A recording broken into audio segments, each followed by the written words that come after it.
А слышали про калифорнийский исход? Что это? Массовый побег жителей Солнечного штата в другие регионы США. Почему так происходит? Ох, тут много причин, про которые я расскажу вам сегодня. От безумных цен до членов банд, которые могут забрать вашу машину по дороге в офис Google.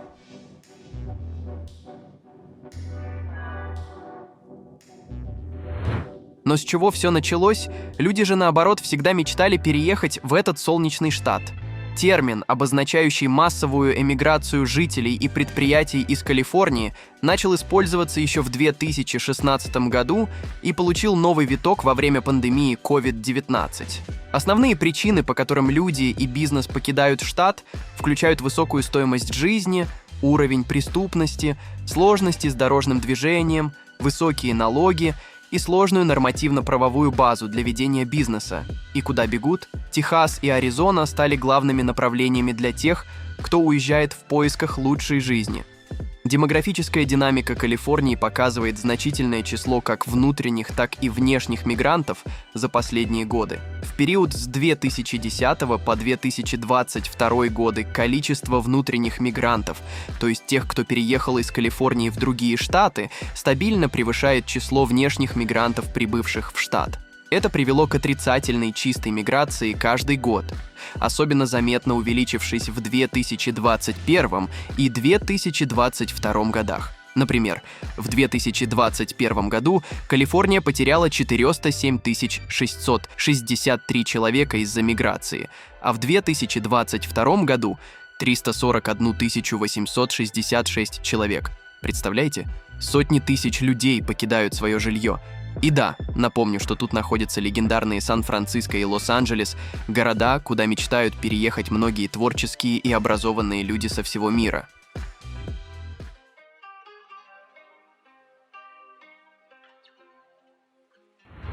Калифорния, штат с богатой и разнообразной историей, столкнулась с множеством демографических вызовов на протяжении своей истории. Сначала, после Американо-Мексиканской войны, в регионе было лишь небольшое количество некоренного населения. Однако калифорнийская золотая лихорадка привлекла множество людей, что привело к быстрому росту населения и принятию штата в состав США в 1850 году. За десятилетия население штата увеличилось более чем в 4 раза. Представляете? После Второй мировой войны Калифорния пережила еще несколько волн роста благодаря развитию аэрокосмической и оборонной промышленности, а затем и за счет бума в сфере высоких технологий в Силиконовой долине в 1980-х и начале 1990-х годов. Однако этот рост населения начал замедляться в середине 1990-х после сокращения федеральных расходов на аэрокосмическую промышленность и снова после Великой рецессии. С 1989 года Калифорния стала терять внутренних мигрантов, что привело к чистой потере 1 300 000 жителей за десятилетие 2020-х годов. Но это мелочи. Этот отток усилился в 2021 году, когда более 360 000 человек покинули штат. Многие из них выбрали Техас, Аризону, Вашингтон, Айдахо и Юту в качестве новых мест жительства. А некоторые даже переехали в Мексику, чтобы избежать растущей инфляции. Министерство финансов Калифорнии пересмотрело свои демографические прогнозы, предполагая, что население штата останется стабильным и составит около 40 миллионов человек к 2060 году, вместо прежних прогнозов в 53 миллиона. Это отражает новую реальность. Калифорния все больше перетекает жителями в соседние штаты, особенно среди образованных слоев населения.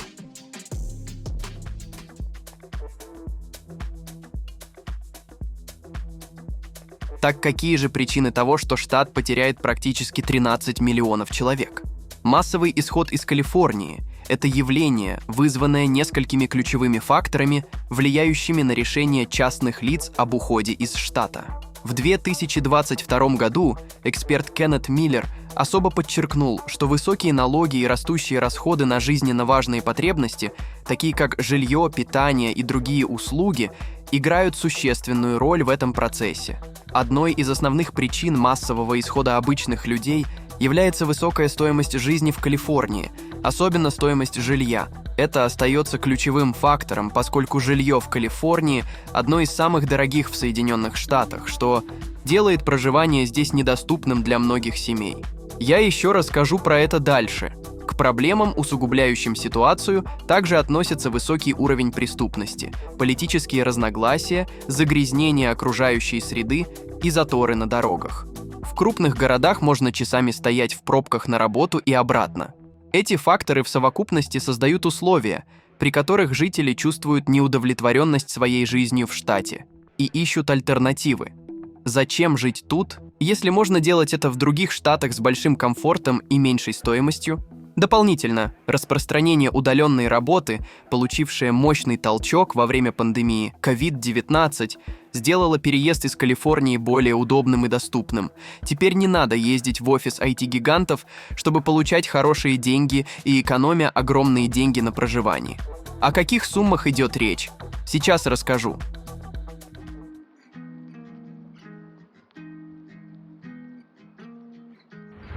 Калифорния постоянно признается одним из самых дорогих штатов для жизни в США. В 2022 году средняя запрашиваемая цена на дом в Калифорнии достигла поразительных $790 $470. Представляете, какие это деньги? Аренда комнаты в Сан-Франциско обойдется вам в несколько тысяч долларов просто комнаты.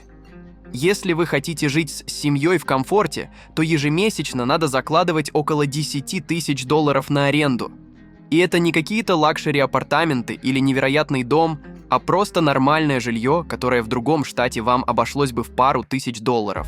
Основные экономические проблемы Калифорнии усугубляются ограничительной политикой зонирования и недостаточными инвестициями в транспортную инфраструктуру. Это приводит к нехватке жилья, высоким ценам и серьезным транспортным заторам. Кроме того, экономисты выделяют чрезмерную зависимость штата от налога с продаж, сборов и непропорционально высоких налогов на имущество для новых резидентов.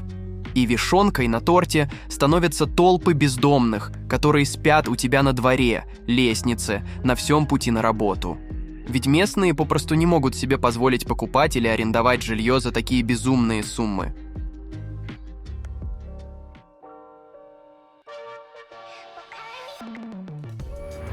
Но это не самое страшное для штата. В последние годы Калифорния столкнулась с заметным оттоком крупных корпораций, в основном из Силиконовой долины. В числе значительных участников этого тренда известные компании, такие как Charles Schwab, Oracle, Palantir и Hewlett-Packard Enterprise. Переезд корпоративных штаб-квартир во многие другие штаты, причем Техас в особенности выиграл от этого, получив такие крупные штаб-квартиры, как Hewlett-Packard Enterprise и Oracle. Илон Маск, один из наиболее известных бизнесменов, также переехал из Калифорнии в Техас в конце 2020 года, хотя его компания SpaceX осталась в Калифорнии, но тоже собирается переезжать. К сожалению, не только крупный бизнес испытывает проблемы в Калифорнии.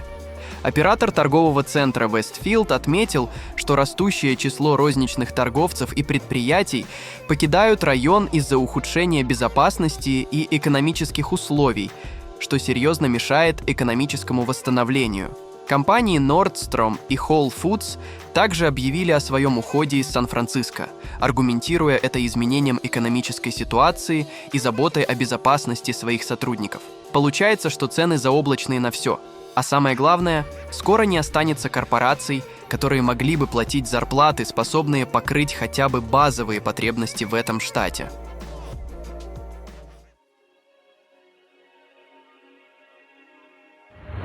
Полицейские департаменты Лос-Анджелеса и Сан-Франциско не справляются с криминалом, охватившим улицы этих мегаполисов. Туристам настоятельно не рекомендуется посещать данные города, особенно Лос-Анджелес, а местным жителям советуют оставаться дома во время праздников и вечерами, избегая определенных районов города. И это официальные заявления. Представляете? Многие жители Лос-Анджелеса утверждают, что правоохранительные органы манипулируют статистикой преступлений. Ранее увеличение преступности ассоциировали с предвыборной кампанией, Однако даже после прихода к власти Джо Байдена ситуация не изменилась. Он просто разрешил легализоваться мигрантам их соседних стран. Но как они могут потянуть цены Калифорнии? Эти ребята просто пополняют латиноамериканские банды, да заполняют улицы палатками. С каждым годом в крупнейших городах Калифорнии преступность только растет. В 2019 году в Сан-Франциско зафиксировали рекордный уровень преступлений против собственности. Поджоги, кражи со взломом, угон автомобилей и ограбления. Добавьте сюда еще и автоподставы, и владеть машиной становится особенно страшно. Вот что делать, если ты попал в такое ДТП. Куда обращаться за помощью? Где найти грамотного юриста? Как получить компенсацию, если у вас нет страховки? Компания ДТП Америка помогла получить компенсации на 21 миллион для своих клиентов. Здесь вам точно ответят на все интересующие вас вопросы, ссылка в описании.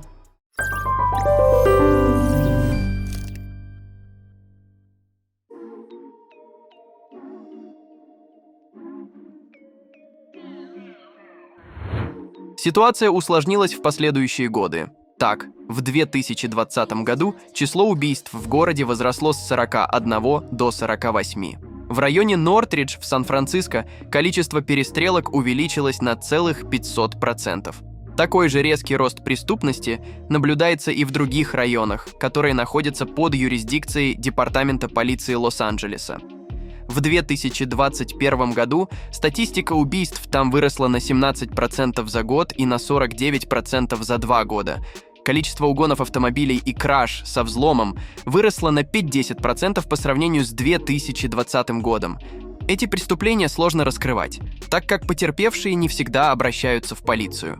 Эксперты указывают, что основной причиной усиления преступной активности является растущий разрыв между средним классом и бедными. У большинства людей штата просто нет денег, чтобы тут выживать. Сложно не заметить, что многие пострадавшие от ненасильственных преступлений вынуждены ждать помощи от полиции. Всего в городе осталось 500 сотрудников в главном департаменте полиции Сан-Франциско. При этом многие полицейские увольняются из-за опасности работы, а также возможности жить и работать в более комфортных условиях в других городах.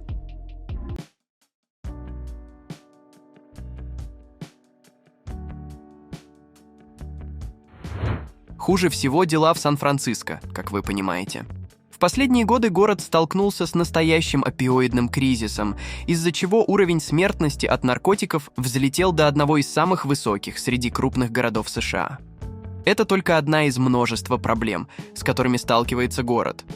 Как и в других крупных городах Калифорнии, в Сан-Франциско проблема бездомности достигла критических масштабов. Пандемия COVID-19 только усугубила ситуацию, заставив многих технических специалистов перейти на удаленную работу. В результате около трети коммерческой недвижимости в центре города оказалась пустой. С 2020 по 2023 год в районе Юнион-сквер закрылось почти 40 розничных магазинов, включая такие известные бренды, как North Face, Zara и Macy's, последний из которых объявил о закрытии 150 магазинов. Ситуация с населением города тоже была нестабильной.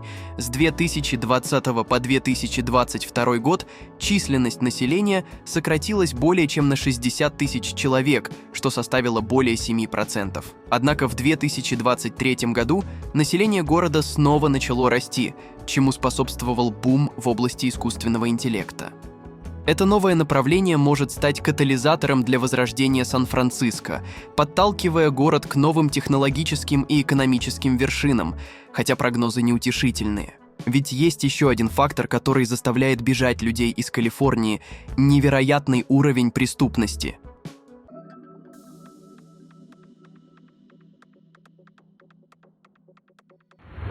Теперь вы понимаете, почему так много богатых людей решают обменять золотые пляжи и шикарные виллы на другие штаты? Согласно Los-Angeles Times, многие состоятельные жители, успешные выпускники престижных университетов и востребованные профессионалы массово покидают штат. Какой мотив у них?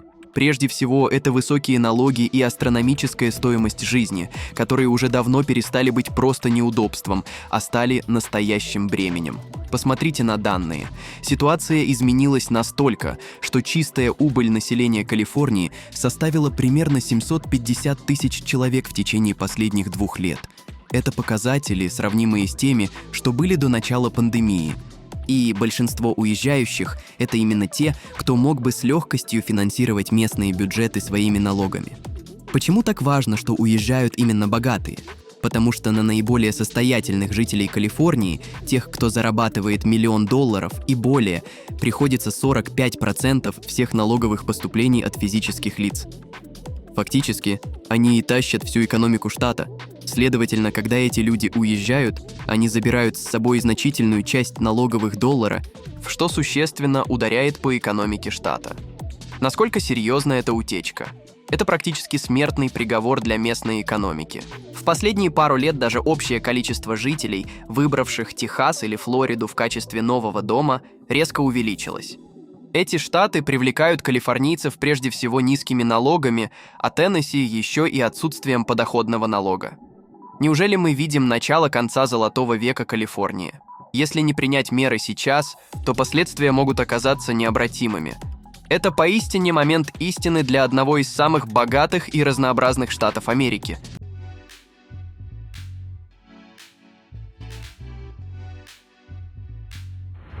И последствия уже чувствуются.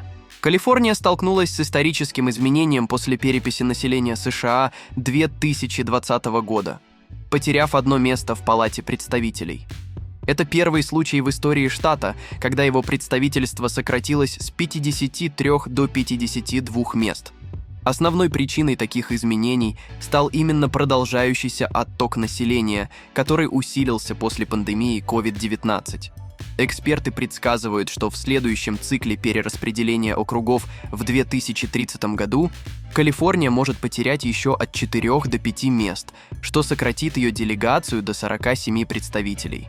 Такое сокращение будет самым значительным для любого штата за один перераспределительный цикл. Кроме того, служба внутренних доходов сообщает, что миграция налогоплательщиков из Калифорнии стоила штату наибольших потерь доходов в стране. В 2022 году Калифорния потеряла более 24 миллиардов долларов. Эти потери не только влияют на экономику штата, но и отражаются на политическом весе Калифорнии на национальной арене. Из самого успешного и богатого штата в региональные аутсайдеры. Удастся ли им выбираться из этой ямы? Большой вопрос. А что вы думаете? Пишите в комментариях, а если вам понравился выпуск, то обязательно подписывайтесь на канал и ставьте лайк. Буду благодарен, спасибо за просмотр.